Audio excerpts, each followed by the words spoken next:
Hey, welcome to another episode of The Breakdown. It's Nick and I today. Back again. Looking forward to it. We're still in our series, The Central Jesus. Mm-hmm. We've talked about the importance of foundation, the importance of love and of hope, and this week was compassion. Yeah. Which was perfect because you perfectly timed it with Compassion Weekend. It's almost like we do that stuff on purpose. I know, right? Yeah. Planning is good. Uh-huh. So we had Compassion on campus. We did. They're an awesome organization. If you've never heard of them, Google them real quick. They help kids all over the world. You can adopt a child from a different country and support them. Mm-hmm. And we had a guy named Jonathan who came and shared his testimony from the Dominican Republic, and it was fantastic. Yeah. I'll be honest, even I didn't know what we were in for with Jonathan. I had never met him, and they really didn't give me much details of what he'd be doing. They said he was going to come and share his story. Yeah. And, I knew that he was a kid that had grown up in the Compassion program, but I didn't really know much about him beyond that. I didn't really know anything about him other than that. So it was really kind of cool for me, too, because I was like, holy smokes, man. Yeah, what a testimony. What a testimony. What a story. What a great impact Compassion had on him. Most importantly, Jesus had on him because of that ministry of compassion. And then that he's been able to have in his family. Said he came from a family involved in witchcraft and all that. So it's pretty amazing. It was. I loved it. I got to talk to him a little bit before, in between first and second service, and he was reading a book about how the Old Testament and New Testament are so interconnected. And he and I just kind of chit-chatted about it. Yeah, he's just enjoying a little light reading between services. Right? Yeah, it was cool. But we'll start off and kind of talk about the question that I have for today, and it could be lighthearted, it could be serious, but what's the time somebody's shown you compassion or you wish they would have shown you compassion? Okay, I probably have a lot of stories of this, but I'm going to tell one that's slightly inappropriate, but not inappropriate enough to get me fired. Okay, anything. good. But if you have kids around now. Yeah, no, it's really not bad at all. Look, I had my dog one time at my church. Sometimes we bring our dogs to the church from time to time. Your dog to church. We've had them around. But in my old church, there really weren't that many people on staff, and there really weren't that many people around. And so when we got a new dog, there were a couple of days I brought him. And he was a rescue now. He wasn't a puppy. Yeah. And so he was there in the church with me, and one of our elders came by. And so the elder came by, and we were talking, and everything was good. And he didn't care that I had the dog there. We were talking and chit-chatting, everything was fine. Well, the dog was kind of ran down the hallway, and I didn't think anything of it. And then the elder and I were talking, and we walked upstairs because we were doing something in the worship center. And so you had to go up the stairs and go up. And, I see the dog is there, and he's like running, kind of comes back and runs along with us, and it's totally fine, no issue. Well, we get in there, and Larry was his name, and Larry gets up to the front, and he's doing what he's doing, and he said, "Hey, Nick, can you come here for just a minute?" And I was like, "Oh, yeah, okay." And I walk up there, and unfortunately, my dog had, let's say, an accident in the floor of the sanctuary, right, with my elder there. And I was thinking to myself, oh no. Oh, man, he's going to let me have it, right? And he was so kind and compassionate in that moment to me, and I was mortified. Yeah. Mortified, right? So that's my story of compassion. He was great about it. Obviously, I took care of it, and, nobody was worse for the wear. But, boy, that was an awkward situation. I bet. There was a time where I wished someone had shown me compassion. Okay. So I'm in college. Mm-hmm. And I'm working 40 hours at Subway. I was looking for a little extra cash on the side. So my friend... I didn't know you were a Subway slanger. I was, man, for 6-7 years. A sandwich artist? I didn't know we had a sandwich artist on staff. Yeah. Wow. Sorry, go ahead. So my friend knew that I was interested in coaching. I loved basketball. So she was coaching at this private school, high school girls. Well, they wanted to create a middle school team for boys. Mm-hmm. And they were like, yeah, I know a guy, he can come start the program. So I started the program, and our first year we were in this Christian league. Mm-hmm. So everybody was terrible. Yeah, sure. Everybody. Right. It was close games for us. We had one kid that could actually play. The second year, the school decided, because their high school team was good, that they were going to go into the public schools. I was okay with that. We could still play private schools, but we had to have X amount of games against public school teams. Sure. So I circled this one game against a team that I knew they were going to be good. Mm-hmm. So I kind of prepped our kids to know that we're going to go and give it our best. Mm-hmm. So we get, this is an away game. We get there, and this team is, there's these guys warming up. And one of my players said, man, their high school team looks really good. And I looked over to him, and I was like, buddy, that's the team we're playing. Oh, man. They were like legit. And so I could see the fear on the kids' faces. That's never good. Took them in the corner, prayed with them. I was like, I believe in God, but guys, there ain't nothing we can do. Right. It would have taken a miracle, a true miracle. They beat us 77-2. Oh, no. They full court pressed us all that's game. So low, man.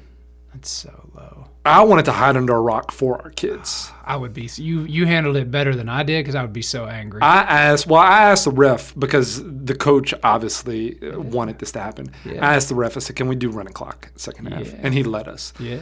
But I was like, man, I wish this team would have shown us compassion. And it was a teaching point for our kids. Sure. But, oh, man. I mean, you play to win the rough. game. I'm all about, Yeah. you go and get the win. I'm cool with that. But, man, you gotta do that stuff the right way. That's why Abby doesn't let me coach anything because I would have lost my mind. Yeah. I would have been out of pocket on that one. I just felt so bad for our kids, too. Right. And that's why I would have been mad. Like, don't disrespect the game. Don't disrespect these kids. Like, Yeah. you can't full court press an entire game. When And you're it up was 70-some points. I knew what we were getting into when sure. that game got scheduled because Yeah. they're a team that was notorious for that. Yeah. But yeah, you're totally I mean, right. go ahead and whoop us, right? I played college basketball in a Bible college. I know what it is to take a beating, right? I could take a beating. I'll take a beating like a man. Have compassion. Yeah, but not the kids. And at some point, you always call off the dogs. Yeah. Like you don't, you whoop a team, you've got them. I'm cool with that. Like, yeah, you can trounce us, but you can't, man. Oh, it makes me mad just hearing about Got it. them amped That's up why on the I can't. pod. That's why I can't coach, man. I just no. It was so funny. I was coaching Upward here at Galilee when we had Upward, and I had to do a funeral that day, and so I had my suit on from the funeral, and so I was down there coaching because the game was right after the funeral, so I came down and coached our team. And so I've got the suit on, like I'm an old school coach, and I'm like yelling, and JP, who goes to our church, he was joking on me so hard, man. He was like, "Yeah, you had the full picture that day of the yelling coach on the sideline in the suit." I was like, "Yep, that was me." So yeah, Abby says no more of that. No more of that. So in the sermon, you get into compassion, and the main text is Luke chapter 10, verses 25 through 37, and this is the story of the Good Samaritan. That's right. And so I kind of want to open up, what was your sermon at the heart of it? What was it about? Yeah, obviously about compassion, but what do we do maybe most specifically with being compassionate with people we don't want to be compassionate towards, or people that we don't have a natural bent towards compassion? Look, it's like Jesus said, it's basically, it's easy to love people that love you. It's not hard to be kind and loving to people that love you. It's another thing to love your enemy. It's another thing to love your opponent, right? That's really a piece of what's at the heart of this story of the Good Samaritan, because as you know, Jews and Samaritans were at each other's throats. And the Jewish people, the teacher of the law who puts the question to Jesus, basically, of like, what do I need to do to inherit eternal life? And he tells him, love the Lord your God with all thy heart, soul, mind, strength. Love your neighbor as yourself. He's like, you've answered correctly.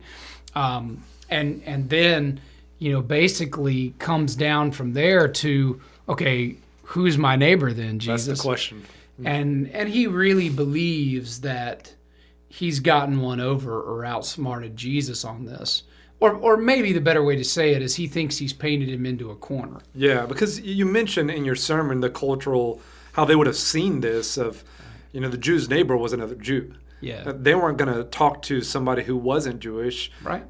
They looked down on those people. And so, hey, it's easy to love a fellow Jew. Yeah. Absolutely. And really, Jesus gets into this story of somebody who they despise. Mm-hmm.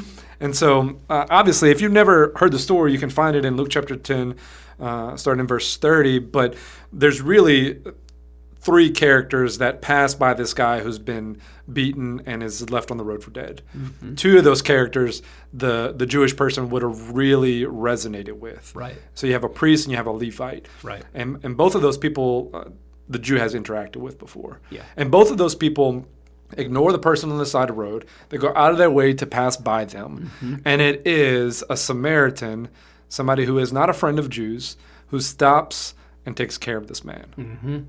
But he doesn't just take care of them. He goes above and beyond. For sure. Pays for the guy's hotel. He takes care of his medical expenses. Treats his wounds. On the roadside. And then does all that other stuff. And then Jesus kind of reflects the question back at the teacher and says, all right, which one of these do you think was the neighbor? Right. And there is a wrong answer in this situation. Right. And he has the answer, well, it's the guy who had mercy on him. Right. And it's interesting, he doesn't even say, like, the Samaritan. Mm-hmm. Yeah, it's hard for him to own that. Yeah. Hard for him to own it, and at the same time, he knows he can really only answer one way. You know, we backtrack a little bit and we think about what Jesus says to him when he says, how do you read it? Yeah. Right? How do you understand this commandment or these commandments?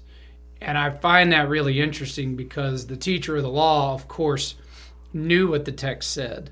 He could read the text quite well. He had studied the text. He taught other people the text. Yeah.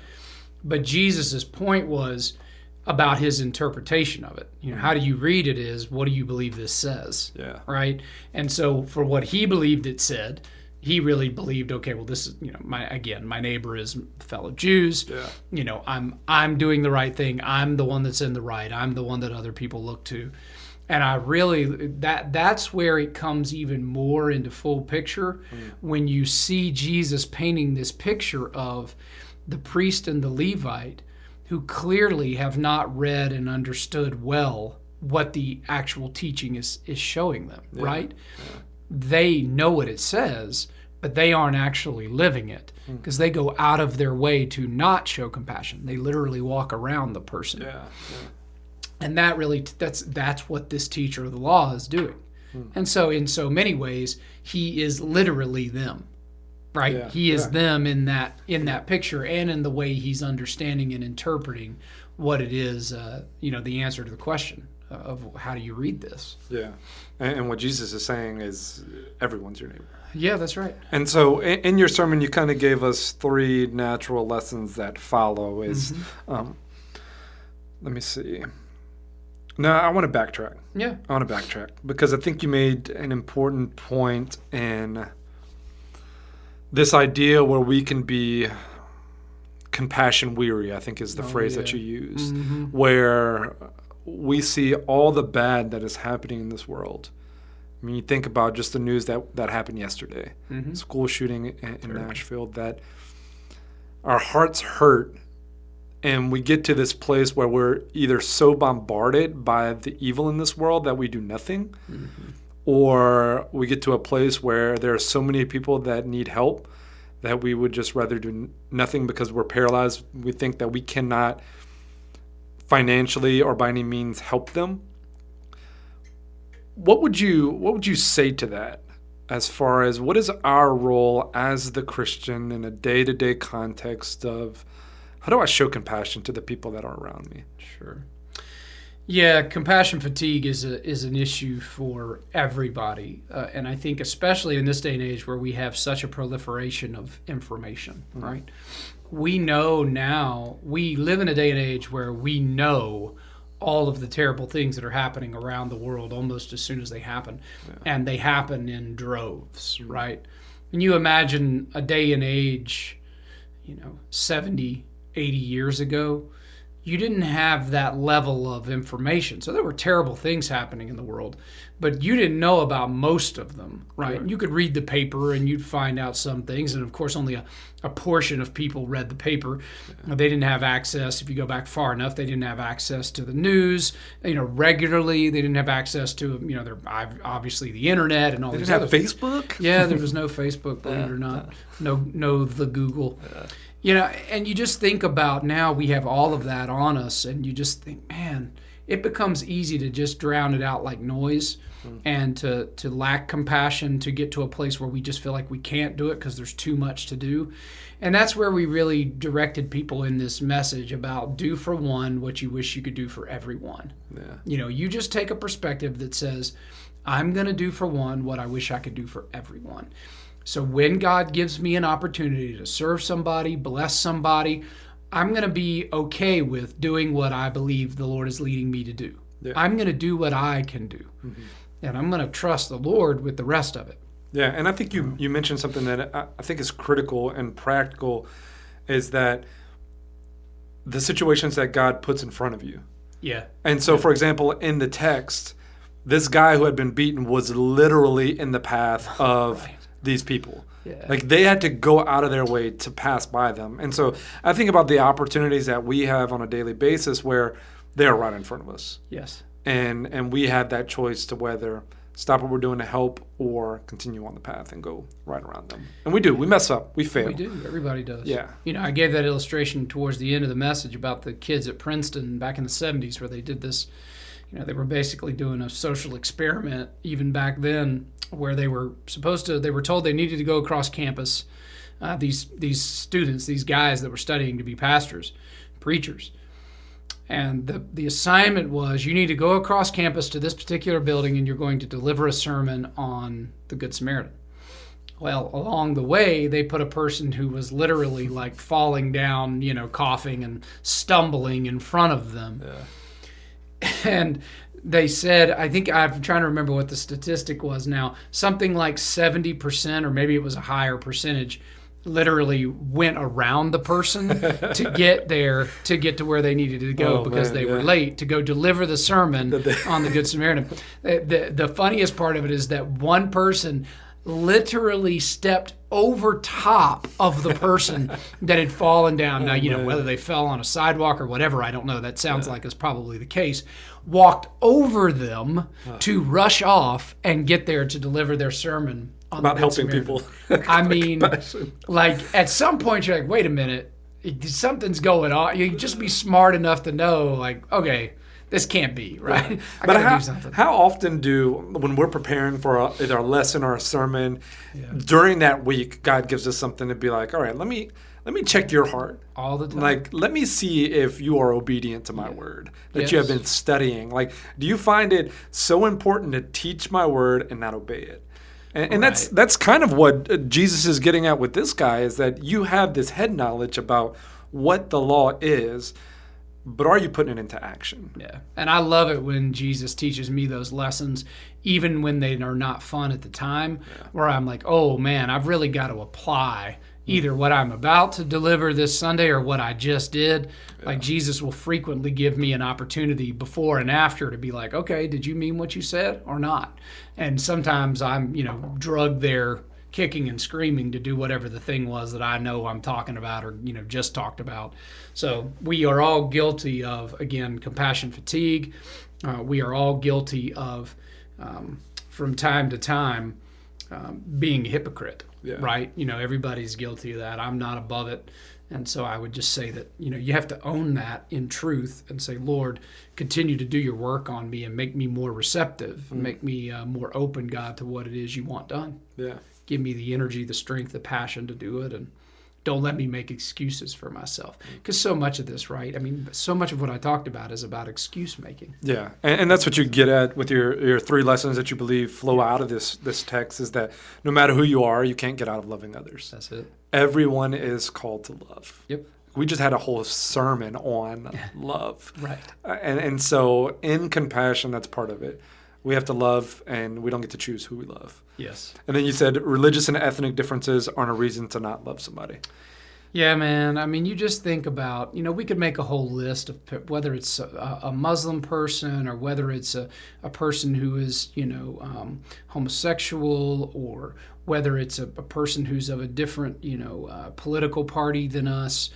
I think about all the modern Samaritans that we have in our lives.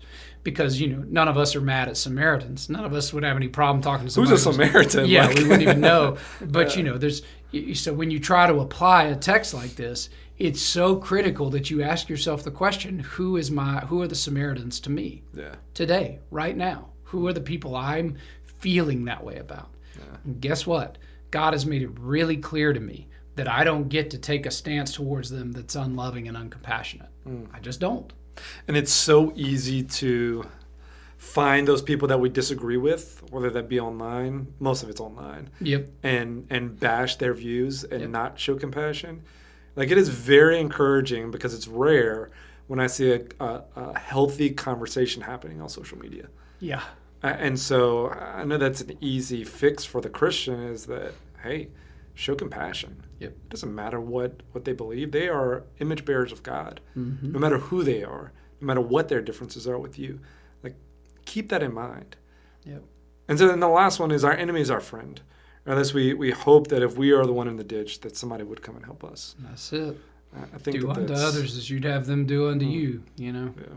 It's simple, but not always something we keep in mind. That idea of grace that we want given to us, that we are also willing to give it away to somebody else. Yeah, and I believe that to remind ourselves of the compassion we should have for others is to remind ourselves of the gospel that's been given to us, like this free gift of grace, where we were the ones dead in the ditch and could not, no matter what we did, get ourselves to get out of that situation. That's right. Yet Jesus freely gave his life to help us out, to bring us up, to give us new life. And that's really what, at the heart of it, should push us towards compassion. Not because we want to be good people, but because of what Jesus has done for us.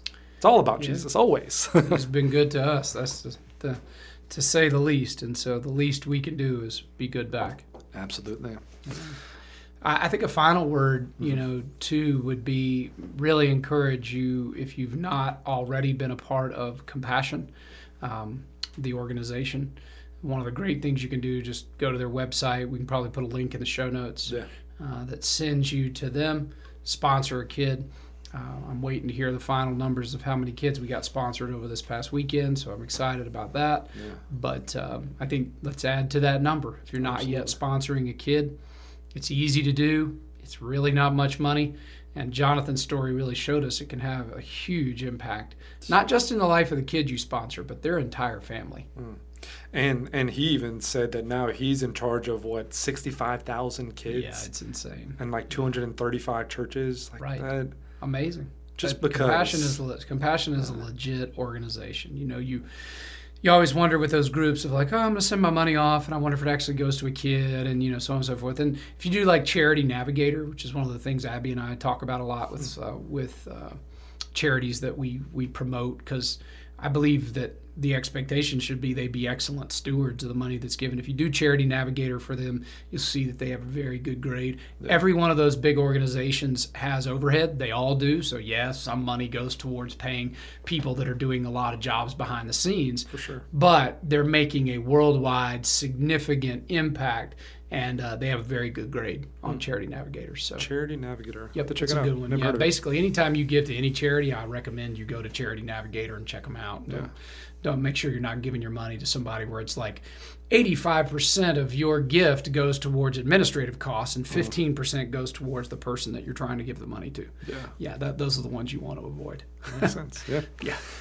So what do you have going on that you're excited about, man? Man, I'm going on vacation. You are. I'm out of here. Yeah, I'm putting you to work this weekend. Hey, I like it. We're going to be blessed by hearing Brennan wrap up this week our series here on Essential Jesus and all about obedience. All about it. So excited to watch that. I'm sure we'll be watching online either live that morning or catching it some point in the day, because we may end up worshiping at a physical church that morning while we're down there at the beach. But we'll be gone for a couple of days enjoying some spring break, and then we'll be back. And man, I'm pumped for Easter. Can't wait to see the egg drop and all the kids here and all the families on our campus. It's a great outreach, and then flow right into an amazing day. There is a King. That's our theme for Easter, and got a message I can't wait to deliver about King Jesus. And that's me, man. How about you? Yeah. I'm excited to preach. Yeah, absolutely. The preparation that goes into preaching is fun for me. I really like studying and getting into it. And as Christy reminded me, she's like, you don't have to say everything. Yes. Just get to the point. And it's difficult because I love the nitty-gritty details. Christy's a good one to bounce it off of because she grew up a daughter of not a daughter of a preacher, but a granddaughter of a preacher. And then Shane has been in ministry in some of his years in life. And she's read all my stuff through the years. So she's a really good one to bounce it off of and say, hey, is all this working? So I think it's going to flow well. I'm excited to talk about obedience. I think it's a perfect wrap up to say, all right, we talked about hope, love, and compassion. What you going to do about it? That's it. Will you obey? Rubber's got to meet the road, brother. Yeah. So I'm excited about, of course, Easter, but we'll get there. I got to get through Sunday first. So. Let's do it, man. I'll be praying for you. We know it's going to be awesome. God's going to bless it. Yeah. But we thank you all for listening, and we'll see you next week. See you next week.